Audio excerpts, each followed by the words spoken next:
Viernes 31 de marzo. Bienvenidos, Hare Krishna. Estamos hoy por leer el texto número 3. Bueno, vamos a leer varios versos. Vamos a leer verso 3, 4 y 5 de este capítulo 6 en el canto segundo. Así que bienvenidos, Hare Krishna.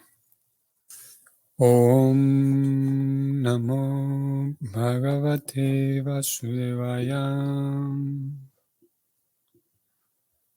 Om Namo Bhagavate Vasudevaya.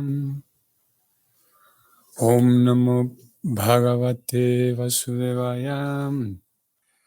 Rupanam Teyasam Chakshur Diva Suryasya Chaksinim Karnaudisham Cha Tirthanam Srutam Akasha Sabdayo. La traducción de este verso es la siguiente. Sus ojos, los ojos del Señor, sus ojos son los centros generadores de toda clase de formas, y ellos brillan e iluminan. Sus globos oculares son como el Sol y los planetas celestiales. Sus oídos oyen los sonidos procedentes de todos los lados, y son receptáculos de todos los Vedas.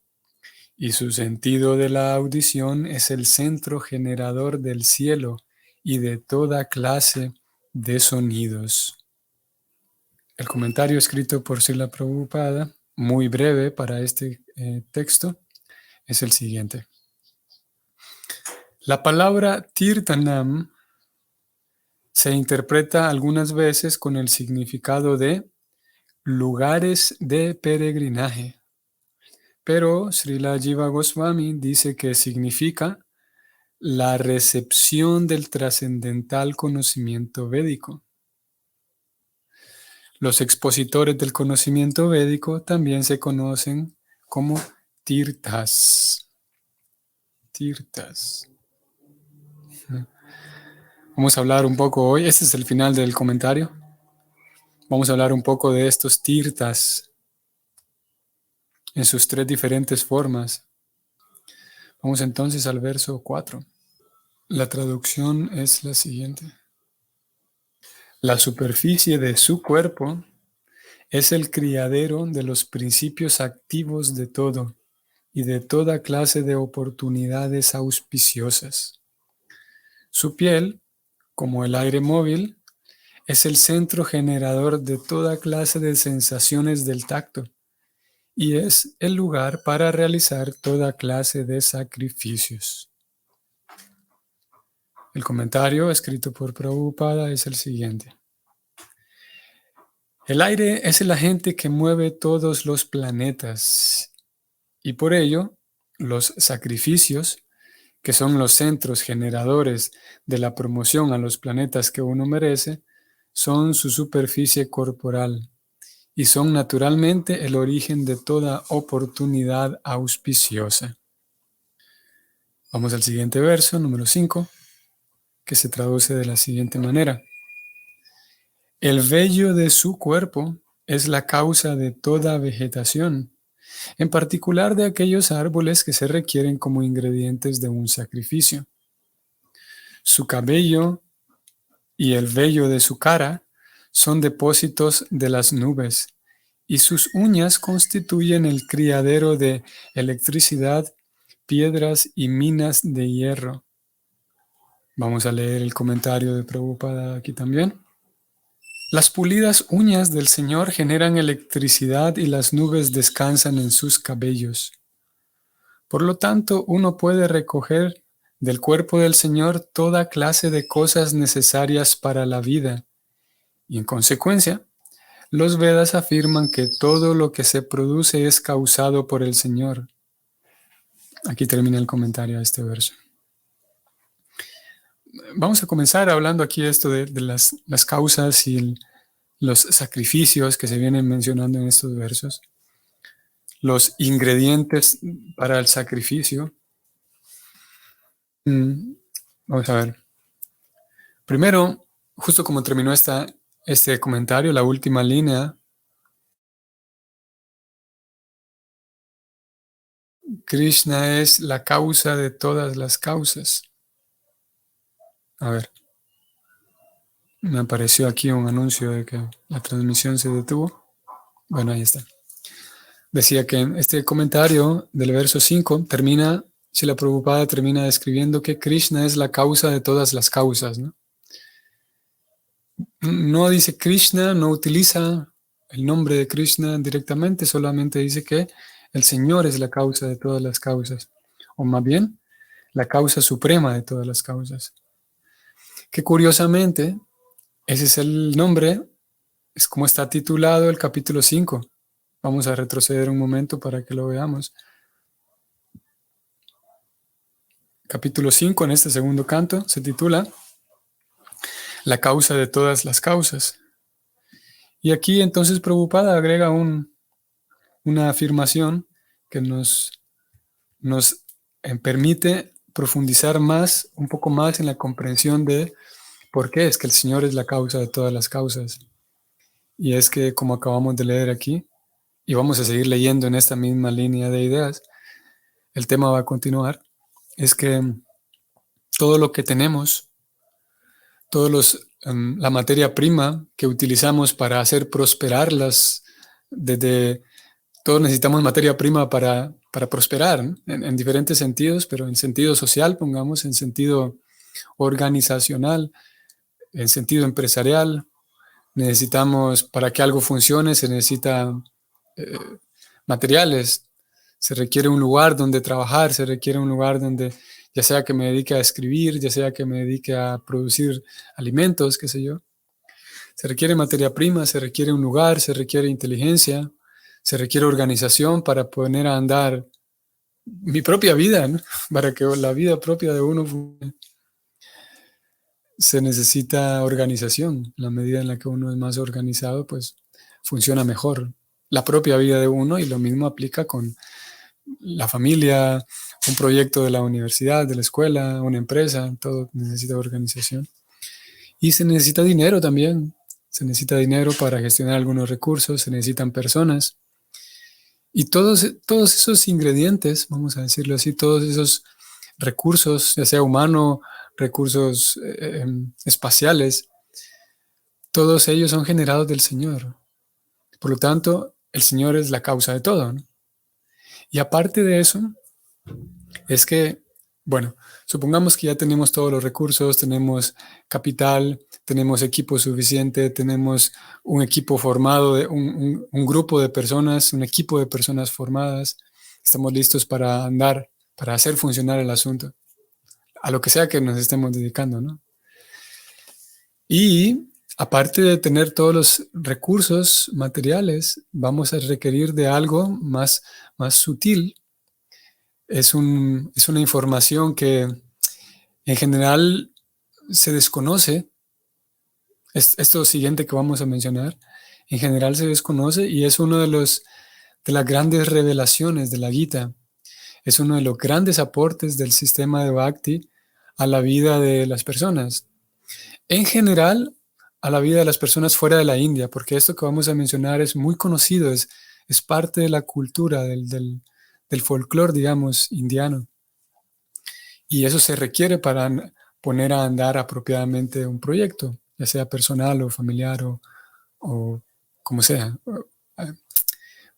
nacional, un proyecto más grande o más pequeño.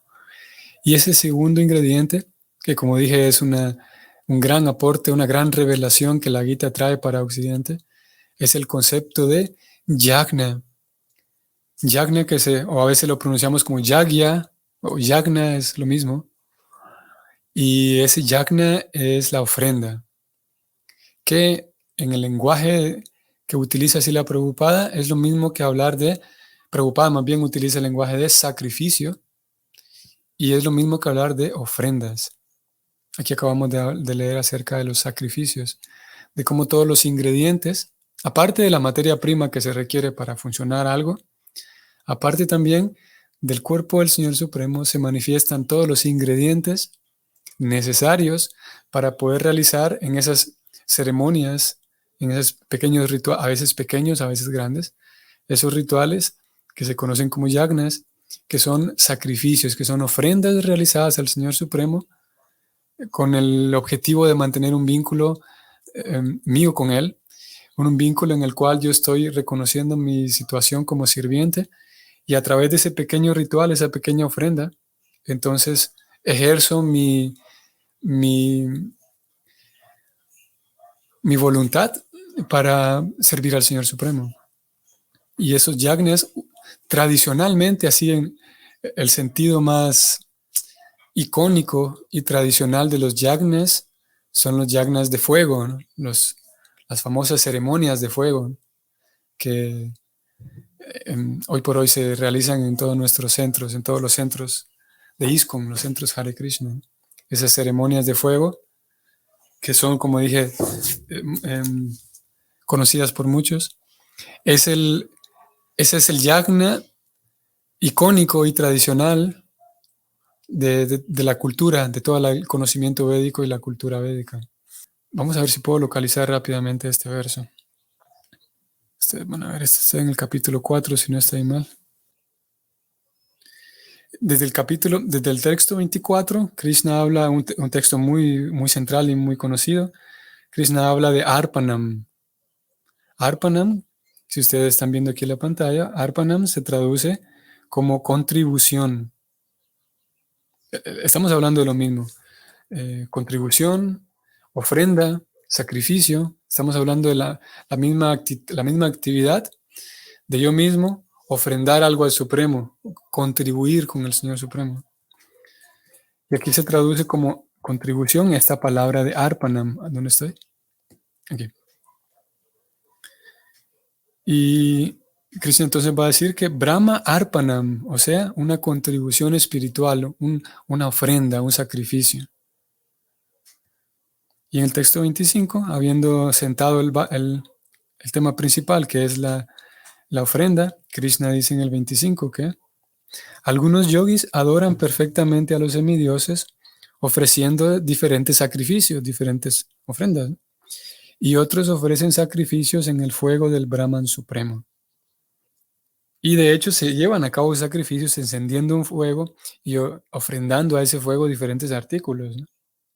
Sin embargo, a partir del verso 26 en adelante, Krishna va a hablar de otras formas de ofrenda en donde el fuego se vuelve simbólico, en donde si por un lado tenemos el sacrificio icónico y el estereotipo, digamos, en donde de hecho se enciende un fuego y se ofrendan ahí frutas, alimentos, granos, pero también hay otro tipo de sacrificios, otro tipo de ofrendas, en donde el fuego se vuelve ya simbólico y lo que ofrendo ya no son granos, ya no son cosas tangibles en el sentido de que, como una fruta o un grano, sino que ofrendo otro tipo de cosas a un fuego que ya no es literal, sino que es simbólico.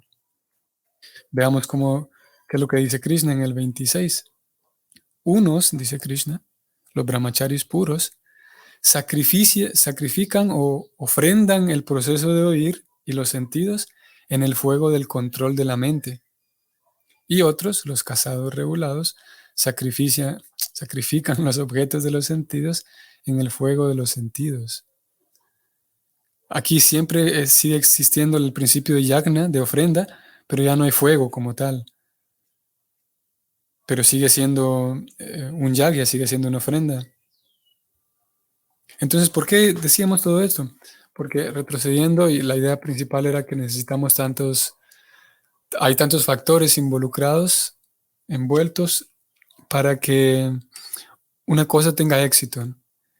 Y la Gita nos informa, decía yo, nos revela, es un dato muy revelador y muy propio del Bhakti para Occidente, el principio de yagna, el principio de ofrenda. Y es que en la medida en la que yo me mantengo constantemente ofrendando al Señor Supremo, me mantengo reconociendo ante el Señor Supremo que Él es la fuente de mi providencia, de que todo proviene de Él, en el sentido literal, de que Él es la providencia en el sentido de que proviene de Él todo, y en el sentido religioso también, así como podemos hablar de la providencia dentro de un marco cristiano, católico, la providencia en el sentido de que es mi sustento de que yo reconozco que el Señor Supremo es mi sustento, no solamente de cosas, sino de mi sustento interno también, mi refugio, mi resguardo. Entonces, el Señor Supremo, porque es la causa de todas las causas, y todo esto lo decía porque en los versos que acabamos de leer del Bhagavatam de hoy, que vamos a volver allá para echarles nuevamente un vistazo, voy a compartir la pantalla. Acabamos de leer entonces, estoy volviendo al verso 5 del capítulo 6 de hoy. El verso decía que el vello de su cuerpo es la causa de toda vegetación, en particular de aquellos árboles que se requieren como ingredientes de un sacrificio. O sea que aparte de que el Señor Supremo es la providencia, de donde proviene todo, aparte de Él mismo se generan los ingredientes mediante los cuales yo voy a poder ofrendar, voy a poder llevar a cabo aquellos sacrificios, sacrificios que me mantienen a mí en un estado de pureza. Si no realizara esas ofrendas, yo me correría el riesgo de esforzarme muy bien en mis proyectos, pero olvidar a Dios y quedarme simplemente como como un alma desconectada de Dios. Volvamos entonces al verso 3, en donde se habló de Tirtanam, y es que aparte de que el Señor Supremo, de Él proviene todo, cuando el Señor Supremo desciende, que ayer hablábamos del Señor Ramachandra, cuando el Señor Supremo desciende, o cuando desciende también alguno de sus enviados, los lugares en donde se llevan a cabo sus actividades se conocen como Tirta, o sea, lugares muy sagrados, porque el Señor Supremo decidió descender allí y decidió hacer su base allí, digamos, proveniente del mundo espiritual, llega a un cierto sitio y se queda allí para escogerlo como residencia, por ejemplo. Y esos lugares son llamados de Tirta. Eso por un lado. Por otro lado, tenemos los otros tirtas, que son lugares sagrados en donde ocurrieron eventos importantes de alguna encarnación de Krishna también. Ya no solamente el lugar en donde Krishna descendió, sino más bien lugares importantes en donde ocurrió alguna actividad importante, como por ejemplo el lugar, por ejemplo, muchos devotos visitan justamente el lugar donde inicia el puente. Ustedes quienes estén familiarizados con la historia del Ramayana, el lugar donde inicia el puente, donde el señor Ramachandra junto con su ejército de monos iniciaron el puente para cruzar a Sri Lanka. Ese es un lugar sagrado y muy visitado por los devotos. Eso se vuelve un tirta. Y aparte de que es un tirta porque el Señor ejecutó esas actividades allí, sucede también que grandes renunciantes y grandes santos escogen estos lugares como residencia, como su refugio.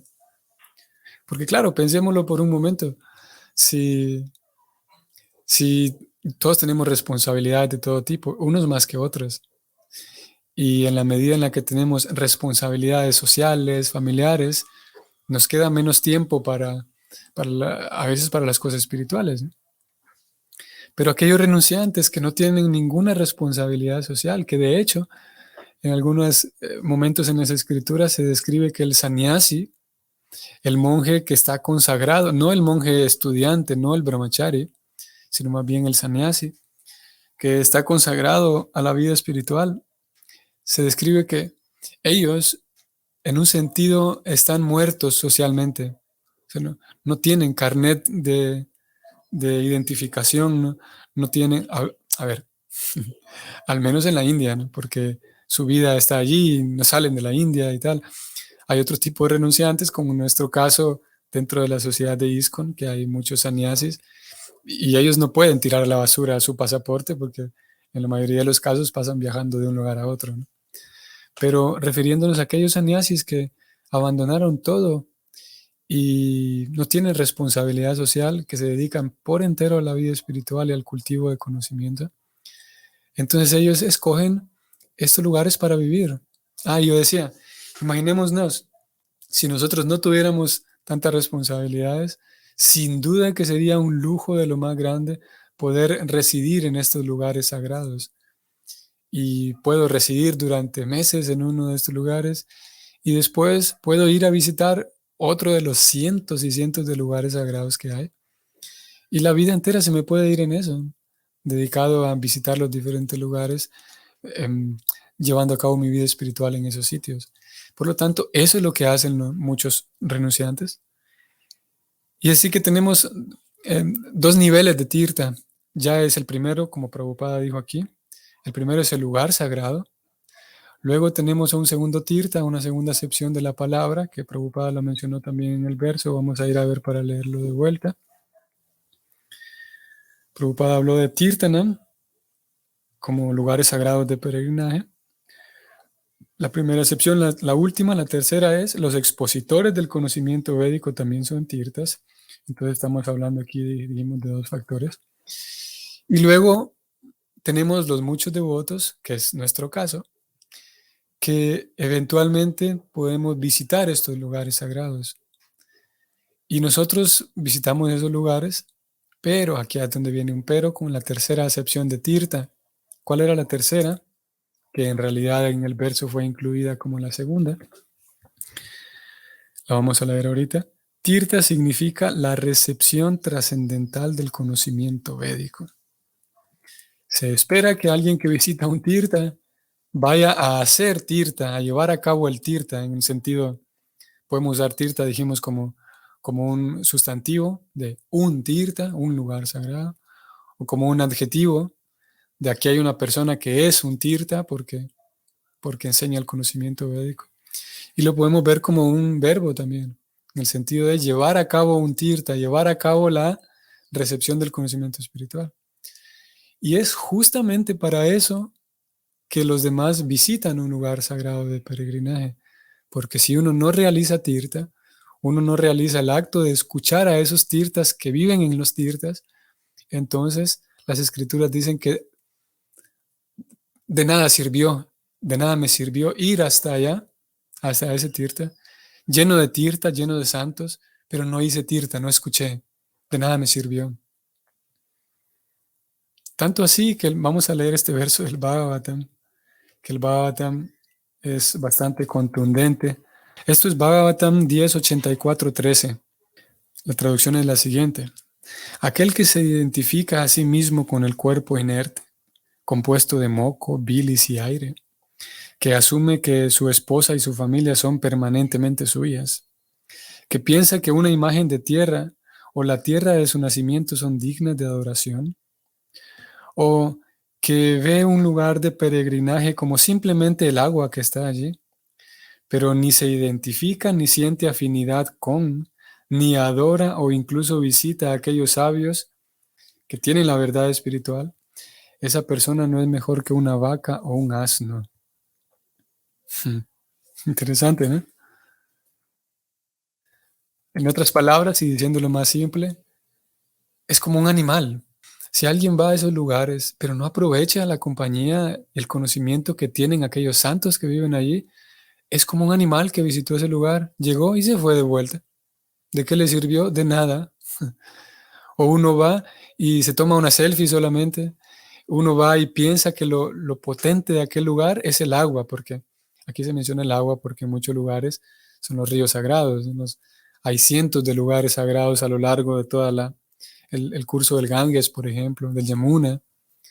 Entonces uno puede ir a estos lugares y pensar que lo potente espiritualmente aquí es el agua que ahí corre.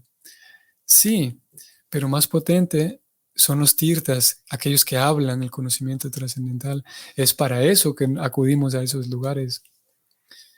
Y si bien es verdad, yo he estado hablando aquí de lugares sagrados y lugares en la India y el Ganges, pero sin embargo esto aplica definitivamente e indudablemente. Y Prabhupada se refirió a cómo sus templos, sus centros, son tirtas también, son lugares sagrados. Yo decía al principio que Krishna desciende a ciertos lugares y se vuelven tirta. Pues resulta que no hay diferencia entre Krishna, la suprema persona, y su forma en la deidad. En sentido ontológico y espiritual es lo mismo. Por lo tanto, los lugares en donde se adora a Krishna, especialmente nuestros templos y nuestros centros, son tirtas también. Y uno podría ir allí con diferentes conciencias, ¿no? Y lo mejor es sacar provecho de esos lugares. Más allá de que siempre haya una realidad administrativa, siempre hay una realidad a veces burocrática, pero si uno es capaz de mantener una conciencia clara, entonces uno puede sacar provecho de esos lugares que también son tirta. Y en esos lugares uno puede aprovechar el conocimiento espiritual que allí se ofrece, o aprovechar el conocimiento espiritual que se ofrece de otras maneras, en sentido, por medios virtuales también, ¿no? Y en fin de cuentas, ese es el máximo aprovechamiento que podemos sacar, el máximo provecho que podemos hacer, llevar a cabo un tirta, dejar de manera voluntaria, intencional, yo exponerme al conocimiento trascendental, y ese conocimiento trascendental es el que me vincula con Krishna. Aquí nos vamos a detener hoy. Voy a leer a Gabriela. Pregunta de Gabriela. ¿Qué pasará con las personas que aún no toman conciencia en las siguientes vidas en la era de Kali, ya que se anuncian los textos que serán tiempos más difíciles que ahora? ¿Qué pasará con las personas que aún no toman conciencia? Bueno, en la medida en la que aumentan las incomodidades, en la medida en la que aumenta Kali Yuga, también se acelera el proceso de las personas de frustración. Más rápido uno puede llegar a los estados de frustración y de vacío. Y la pregunta de qué pasará es que lo más seguro es que ese estado de vacío, ese estado lo que conocemos como las crisis existenciales, se van a potenciar y se van a acelerar. Si es verdad que se van a acelerar y se van a potenciar, porque las crisis en todos los ambientes, las crisis aumentan: social, política, ecológica, económica, familiar, emocional, crisis de todo tipo.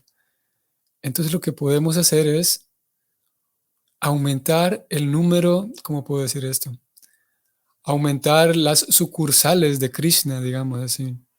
Porque si en un lugar vamos a tener personas que van a estar eh, con mayor frustración, y si esas personas tienen la opción, entre tantas opciones que van a buscar para satisfacer su vacío, si una de esas tantas opciones es un centro Hare Krishna, es muy probable que esa persona termine conectándose con Krishna de vuelta. Por esa razón, Prabhupada consideraba una gran victoria cuando nuevos centros se abrían, porque se le ofrece a las personas la oportunidad de venir y refugiarse en Krishna, refugiarse en el Kirtan, refugiarse en la amistad de los devotos, refugiarse en el canto del mantra Hare Krishna, aprender a cantar yapas. Por eso Prabhupada buscaba que el movimiento se expanda. Y no solamente en el sentido, a ver, no solamente en el que tenemos que abrir nuevos templos, porque claro, si a mí me dicen que tengo que abrir un nuevo templo, pues, ¿cómo voy a abrir un nuevo templo si apenas puedo gestionar mi propia vida, mi propia semana? Entonces no se trata de abrir nuevos templos y centros, sino también podemos empoderarnos un poco más nosotros como individuos. Y es que saber que nosotros, ok, no podemos abrir un templo, pero sí podemos de alguna u otra manera ser pequeñas células, un poco más pequeñas que templo, pero ser células más pequeñas en la misión de prédica, llevar el mensaje a otros. Si es posible, podemos, si conocemos por lo menos uno, dos, tres devotos, comenzar a realizar actividades en la casa de alguno de nosotros, comenzar a juntarnos cada semana, cada 2 semanas. Ya la puesta en práctica va a variar, ¿no? Pero es necesario que haya más células. Si es un templo, mejor. Si es un centro grande, mejor. Pero no limitarnos a que yo no puedo porque tengo que alquilar un local, todo eso no hace falta. Como decía, no sé en qué porción, en qué momento de la Biblia se habla esto, pero siempre lo escuché, de que donde 2 o 3 estén reunidos en mi nombre, y estaré. Lo tengo ahí en la cabeza, pero no sé de dónde proviene. Y algo similar dice Chaitanya Mahaprabhu cuando él está partiendo, de que donde haya kirtan, yo estoy presente. Es la misma cosa en realidad. Así que si conozco por lo menos 2, 3 Vaishnavas, o un devoto más que conozca, bueno, juntémonos. No solamente para ver una película, para ir a caminar, juntémonos para leer media hora la Gita, para hacer un kirtan, como sea que lo hagamos entre nosotros. Y gradualmente vamos invitando a alguien más. Porque por un lado estarán las personas que van a estar vacías, dijimos, pero por otro lado también, y ya este otro tipo de personas también existe y seguirá existiendo más mientras más avance Kali Yuga. También hay las personas a los que llamamos a veces los frutos maduros, así como cuando uno va a recoger un fruto, un mango, digamos, y hay mangos que están verdes y uno dice, bueno, todavía no, le falta más, pero hay mangos muy maduros que solamente hace falta tocarlos prácticamente ¡pum! Y se caen. Asimismo, hay personas, ya las hay, por todos lados, que son frutos maduros, que solamente están esperando a que alguien les invite a una reunión y que solamente están esperando a que alguien les muestre un libro y para que queden enganchados, para que queden, un pequeño empujoncito les hace falta nada más, para que queden enamorados de Krishna. Y esas personas también existen. Así que hace falta, Gabriela. Y hay de tantas maneras que podemos ayudar. Eh, esa ayuda, mm, o esas pequeñas células, como yo decía, en donde yo no solamente digamos que le regalo un libro a alguien y que es muy necesario, ¿no? Pero también es muy necesario el brindarle a las personas a las personas de Kali Yuga, vamos a hablar así, a todas las personas, el brindarles a ellos algo muy especial que no lo van a encontrar en otro lugar. Y eso muy especial es brindarles nuestra amistad. Nosotros no somos las personas más puras del planeta, indudablemente no somos devotos puros, pero estamos caminando hacia allá. Y en la medida de lo posible, si yo le brindo a esa persona mi tiempo, claro, yo tengo mi propia vida, no es que voy a olvidar mis cosas para estar con alguien más, pero si le brindo mi amistad, si le brindo mi tiempo, mi cariño, mi afecto, estoy dispuesto a em, construir una amistad con las personas. Eso es muy difícil de encontrar en el mundo en general, ¿no? Y resulta que un Vaishnava, a medida que ofrece eso a los demás, se da cuenta de que al ofrecer mi ayuda a los demás, mi amistad, algo mágico ocurre y es que mi propia conciencia de Krishna se vuelve más fuerte, más potente. Así que, como decía Prabhupada en el primero de los propósitos de ISKCON, él decía educar a la gente en general en las técnicas de la vida espiritual, decía, lo escribió así, para que haya paz y unidad verdaderas. Así que no es que hacen falta solamente células así oficiales de que esto es un centro Hare Krishna, sino más bien que podamos desarrollar la capacidad de brindarle nuestra amistad a las personas. Y eso potenciará sin duda nuestra conciencia de Krishna, brindar amistad entre nosotros, a los Vaishnavas, como decía, reunirnos. Hay mucho que se puede hacer. Hay muchas cosas que están listas para que las hagamos ya hoy mismo. No hace falta tener tantos recursos. Y eso indudablemente eh, es el corazón de Krishna. Krishna dice que nadie es más querido para mí que aquellos que llevan este mensaje a otros. Así que, bueno, el, el tema de la prédica y todos estos temas para mí son fascinantes. Así que pudiéramos seguir hablando de otras consideraciones, qué se puede hacer, qué no se puede hacer. Para mí es fascinante el tema. Tal vez en algún momento nos detengamos y hablemos solamente de esto, ¿no? Sería bueno. Gracias, Prabhu, por la respuesta, rezando porque todos lleguemos a los pies de Krishna hoy y siempre. Sí, así es, Gabriela. Y si le mostramos a alguien, si alguien puede ver en mí de que yo estoy realmente siguiendo un proceso espiritual, y si esa persona puede ver en mí de que aparte de que soy una persona que lleva una vida espiritual seria, al mismo tiempo no soy un amargado, soy una persona que vive satisfecha. Si esa persona puede ver en mí que estoy satisfecho, que tengo lucidez mental, que tengo inteligencia, que soy capaz de brindar amistad a otros, esa persona va a tener fe en que entregarse a Krishna sí funciona. Por esa razón eh, necesitamos eso de brindar nuestro ejemplo a otros, porque si no, Podemos dar muchas charlas y libros incluso, que los libros de Srila Prabhupada son muy potentes. Pero incluso podríamos dar libros, pero las personas, tanto ellos, estamos hablando de ellos, ¿no? La gente que no conoce a Krishna, ellos necesitan ver ejemplo de cómo esto sí funciona. Así como nosotros necesitamos ver ejemplo de devotos mayores que nos haga ver de que sí, esto sí funciona.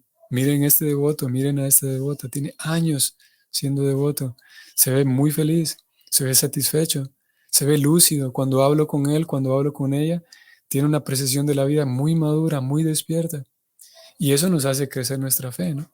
Bueno, eso mismo necesitamos darlo a otros, porque hay una cantidad muy grande de personas y cada vez aumenta más, Gabriela.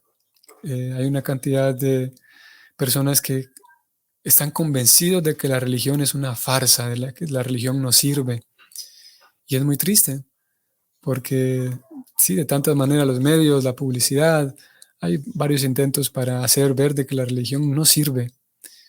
Pero cuando ellos entran en contacto con un Vaishnava real, a ver, un Vaishnava satisfecho, real, lúcido, como decía, genuino, transparente, humilde, todas las cualidades de los Vaishnavas. ¿Ustedes y yo tenemos esas cualidades al 100? No, no las tenemos al 100, pero tenemos algunas y hacemos nuestro esfuerzo. Así que ese ejemplo también lo necesita la sociedad. No solamente las personas nuevas que miren a un sannyasi, porque hay una brecha muy grande, ¿no?, entre una persona nueva y un sannyasi, que es necesario, ¿no?, que ellos puedan observar a un swami, un sannyasi, pero es muy necesario que las personas nuevas puedan observarme a mí, que estoy, entre comillas, empezando también. Y es así como funciona la cadena de sucesión discipular, porque hace falta creérnosla, poniendo a un lado o haciendo un buen uso de la humildad y la modestia.